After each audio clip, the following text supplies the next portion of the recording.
இரண்டாவது அரங்கேற்றம். திருநாவுக்கரசருக்கு அப்போ ஒரு 50 வயசு இருக்கலாம். உடம்பு முழுக்க திருநூறு பூசி ருத்ராட்ச மாலை, ருத்ராட்ச குண்டலம்னு போட்டிருந்தாரு. புல் செதுக்கிறதுக்கு யூஸ் பண்ணுற உளவாரப்படையை அவர் தோளில் வச்சுருந்தார். அவர் அடிக்கடி தொண்டை நாட்டிலையும் சோழ நாட்டிலையும் இருக்க சிவன் கோவிலுக்கு யாத்திரை போய் நிறைய திருப்பதிகங்கள் பாடியிருக்காரு. அவர் போன எல்லா கோயிலையும் வளர்ந்திருந்த புல்ல அவர்கிட்ட இருந்த உழவாரப்படையை வச்சு சுத்தம் பண்ணுவார்.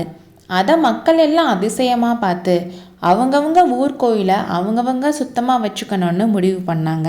எல்லா ஊர் மக்களும் நாவுக்கரசரை அவங்க ஊருக்கு வர சொல்லி வேண்டி அவங்க ஊரில் இருக்க கோயிலை பற்றி பாட சொல்லி அதை ஓலைச்சுவடிகளையும் எழுதி வச்சுக்கிட்டாங்க. இப்படி ஒரு பெருமைக்குரிய திருநாவுக்கரசரோட மடத்தில் இருந்த சீடர்கள் கூட ஆயனர் வரார்னு ஒரு சீடன் சொன்னதை கேட்டதும் எல்லாரும் வாசப்பக்கம் திரும்பி பார்க்குறாங்கன்னா அப்போ ஆயனர் எல்லாரோட மனசுலையும் இடம் பிடிச்சிருக்காருன்னு நம்ம தெரிஞ்சுக்கலாம். அங்கே இருந்த எல்லாரையும் விட குமார சக்கரவர்த்தி தான் ரொம்ப பரபரப்பானார். ஒருவேளை சிவகாமியும் வருவாளோன்னு அவர் யோசிச்சுட்டு இருக்கும்போதே ஆயனர் வாசல் படிக்கிட்ட வந்துட்டார். அவர் கூடவே ஜல் ஜல்ன்ற சத்தமும் வருது. சிவகாமி தான் வந்துட்டுருக்கா. குமார சக்கரவர்த்தியோட கண்கள் ஃபஸ்ட்டு சிவகாமியை தான் பார்த்துச்சு. சிவகாமியோட கண்களும் முதல்ல மாமல்லரோட கண்களை தான் பார்த்துச்சு. அப்போ தான் வாடி போயிருந்த சிவகாமியோட முகத்தில் சந்தோஷம் வந்துச்சு. ஆனால் அது ஒரே செகண்ட் தான். அடுத்த செகண்ட் அந்த சந்தோஷம் எல்லாம் கோபமாக மாறிடுச்சு. தலையை குனிஞ்சுக்கிட்டே அவளோட அப்பா பின்னாடியே வந்து அந்த மண்டபத்துக்குள்ளே நுழைஞ்சா. ஆயனர் வந்ததும் நாவுக்கரசர் எந்திரிச்சு 4 எட்டு எடுத்து வச்சு வரணும் வரணும்னு ஆயனரை வரவேற்றதுலேருந்து நாவுக்கரசரோட பணிவை நம்ம தெரிஞ்சுக்கலாம். இதை பார்த்ததும் ஆயனர் அபச்சாரம் அபச்சாரம்னு சொல்லிக்கிட்டே வேகமாக வந்து நாவுக்கரசரோட காலில் விழுந்து வணங்கினார். அதுக்கப்புறம் எல்லாரும் அவங்கவுங்க இடத்துல உட்காந்தாலும் சிவகாமி மட்டும் ஆயனருக்கு பின்னால் தலை குனிஞ்சு பண்ணி நின்றுட்டு இருந்தா. அப்போது திருநாவுக்கரசர், இந்த பெண் யாரு, சிவகாமியான்னு கேட்டார். ஆமாம் மடிகளே, உங்களை பார்க்க போகிறேன்னு சொன்னதும் நானும் வரேன்னு சொன்னால் அதான் கூட்டிகிட்டு வந்தேன்னு ஆயனர் சொன்னார். ரொம்ப சந்தோஷம், உங்கள் மகளை பார்க்கணும்னு இருந்தேன். அவள் பரதக்கலையை எவ்வளோ நல்லா கற்றுருக்கான்னு கேள்விப்பட்டேன். அரங்கேற்றம் கூட நடந்துச்சாமே, நான் தான் அப்போது இல்லாமல் போயிட்டேன்னு சொன்னார். எனக்கும் அது ரொம்ப கவலையாக இருந்துச்சு சுவாமி. அன்னைக்கு சிவகாமியோட நடனத்தை பார்த்துட்டு ருத்ராச்சாரியாரே பிரமிச்சு போயிட்டாரு. சிற்பம், சித்திரம், சங்கீதம் எல்லாத்துக்கும் நடனக்கலை தான் ஆதாரம்னு அன்னைக்கு அவர் ஒத்துக்கிட்டாருன்னு ரொம்ப பெருமையாக சொல்லிட்டு இருந்தார். அப்போது நரசிம்மர், சுவாமி, நடராஜ பெருமானோட நடனத்தை பற்றி நீங்கள் பாடின பாட்டு ஒன்றுக்கு ஆயனர் மகள் அன்னைக்கு அபிநயம் பிடிச்சா. நீங்கள் அதை அவசியம் பார்க்கணும்னு சொன்னார். ஆமாம் சுவாமி, உங்களோட 3 பாட்டுக்கு ஆடுறதா இருந்துச்சு. ஆனால் ஒரு பாட்டுக்கு தான் ஆட முடிஞ்சுது. அரங்கேற்றம் பாதியில் நின்னது பற்றி கேள்விப்பட்டீங்களான்னு கேட்டார். கேள்விப்பட்டேன் ஆயனரே. யுத்தம்னால சிவகாமியோட நடனம் மட்டும்தானா பாதியில் நின்றுச்சு? இன்னும் எத்தனையோ காரியங்கள் தடைப்படும் போலையே. நான் உங்களை கூப்பிட்ட காரியம் கூட அப்படித்தான். சுவாமி, என்ன காரியத்துக்காக என்னை வர சொன்னீங்க? நம்மளோட மடத்தை ஏகாம்பரர் சன்னதியிலிருந்து திருமேற்றலைக்கு மாற்ற ஆசைப்பட்டேன். திருமேற்றலி அமைதியான இடம், இறைவனை வணங்க சந்தடி கூச்சல் இல்லாத ஒரு நல்ல அருமையான இடம்னு சொன்னார். திருமேற்றலி இறைவனுக்கு ஏதாச்சும் பாட்டு பாடியிருக்கீங்களான்னு ஆயனர் கேட்க, திருநாவுக்கரசர் அவரோட சீடர்களில் ஒருத்தனை பார்க்க அவன் இந்த பாட்டை பாடினான். அந்த பாட்டை கேட்டு எல்லாரும் பக்தி பரவசத்தில் கொஞ்ச நேரம் அமைதியாக இருந்தாங்க. கொஞ்ச நேரம் கழிச்சு ஆயனர், சுவாமி, நீங்கள் உண்மையிலேயே நாவுக்கரசர் தான். உங்களோட பாடலில் வந்தனால இந்த காஞ்சிக்கும் திருமேற்றலிக்கும் இனி அழிவே இல்லை. உங்களோட ஆசைப்படியே திருமேற்றலில் பணி செய்ய தயாராக இருக்கேன். ஆனால் அதுக்கு முன்னாடி துறைமுகத்தில் ஒரு முக்கியமான வேலையை முடிக்க சொல்லி சக்கரவர்த்தி சொல்லியிருக்காரு. எதை முதல்ல செய்யணும்னு குமார சக்கரவர்த்தி கட்டளையிடணும்னு சொல்லி மாமல்லரை பார்த்தாரு. மாமல்லர் பதில் சொல்கிறதுக்குள்ள திருநாவுக்கரசரே, இப்போ அதுக்கு அவசியம் இல்லை ஆயனரே. யுத்தம் முடிகிற வரைக்கும் என்னை சோழ பாண்டிய நாட்டுக்கு யாத்திரை போக சொல்லி சக்கரவர்த்தி சொல்லியிருக்காருன்னு இப்போதான் குமார சக்கரவர்த்தி சொல்லிட்டு இருந்தாரு. எனக்கும் அந்த ஆசை இருக்குது. யுத்தம் நடக்கிற சமயத்தில் என்ன மாதிரி துறவி விலகி இருக்கிறதே நல்லதுன்னு சொன்னார்.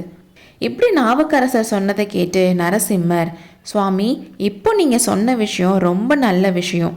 இதே மாதிரி சமண முனிவர்களும் புத்த சந்நியாசிகளும் இந்த விஷயத்தை ஏற்றுக்கிட்டு அரசியல் விஷயங்களில் தலையிடாமல் இருந்தால் எவ்வளோ நல்லா இருக்கும்னு சொன்னார். புத்த பிக்ஷுன்னு சொன்னதும் ஆயனருக்கு சுருக்குன்னு இருந்துச்சு. அப்படியே பரஞ்சோதியோட ஞாபகமும் வந்துச்சு. சுவாமி, உங்ககிட்ட ஒன்று சொல்ல மறந்துட்டேன். உங்ககிட்ட சேர்ந்து தமிழ் கற்றுக்க சோழ நாட்டு திருச்செங்காட்டங்குடியிலேருந்து ஒரு பையன் வந்தான். திருவெண்காட்டு நமச்சிவாய வைத்தியர்கிட்ட இருந்து உங்களுக்கும் எனக்கும் ஒரு ஓலை கொண்டு வந்தான். சித்திரக்கலை சம்பந்தமாக ஒரு ரகசியத்தை தெரிஞ்சுட்டு வரதுக்காக அவனை வடக்கில் ஸ்ரீ பர்வதத்துக்கு அனுப்பியிருக்கேன். அவ்வளோ தூரமாக அனுப்பியிருக்கீங்க?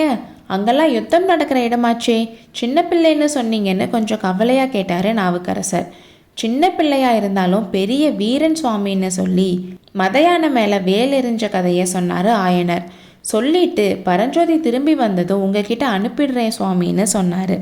வேண்டாம் ஆயனரே, அவன் திரும்பி வரப்போ நான் எங்கே இருப்பேன்னு தெரியாது. இப்போ உங்கள் சீடனாகவே இருக்கட்டும். சிற்பக்கலை கற்றுக்கிற பாக்கியம் அவ்வளோ சீக்கிரம் கிடைக்காது. அழிவே இல்லாத ஈசனுக்கு எப்பவுமே அழியாத மாதிரி கற்கோயில்கள் கட்டுற கலையை விட வேற என்ன சிறந்த கலை உலகத்தில் இருக்குன்னு சொன்னார். அடிகளே, சிற்பக்கலையை விட வேறு ஒரு சிறந்த கலை இருக்குது. கற்கோயில்கள் கூட சிதைஞ்சு உரு தெரியாமல் அழிஞ்சு போகலாம். ஆனால் உங்களோட கவிதைக்கு எப்போவுமே அழிவில்லைன்னு சொன்னார். அப்போது மாமல்லர், கொஞ்ச நேரம் முன்னாடி எல்லாரும் பேசினதை மறந்துட்டீங்களா? எல்லா கலைகளுக்கும் ஆதாரம் நடனக்கலை தானேன்னு சொன்னதும் எல்லாரும் சிரிச்சாங்க. ஆனால் சிவகாமி மட்டும் குனிஞ்ச தலை நிமிராமல் நின்றுட்டு இருந்தான். ஆமா குமார சக்கரவர்த்தி, நாங்கள் மறந்து தான் போயிட்டோம். எல்லா கலைகளுக்கும் ஆதாரம் நடனக்கலை தான்னு சொல்லிக்கிட்டே ஆயனரை பார்த்து, சிற்பியாரே, உங்கள் மகளோட நடனத்தை நான் பார்க்க வேணாமா? யாத்திரை போனால் எப்போ வருவேன்னு தெரியாது.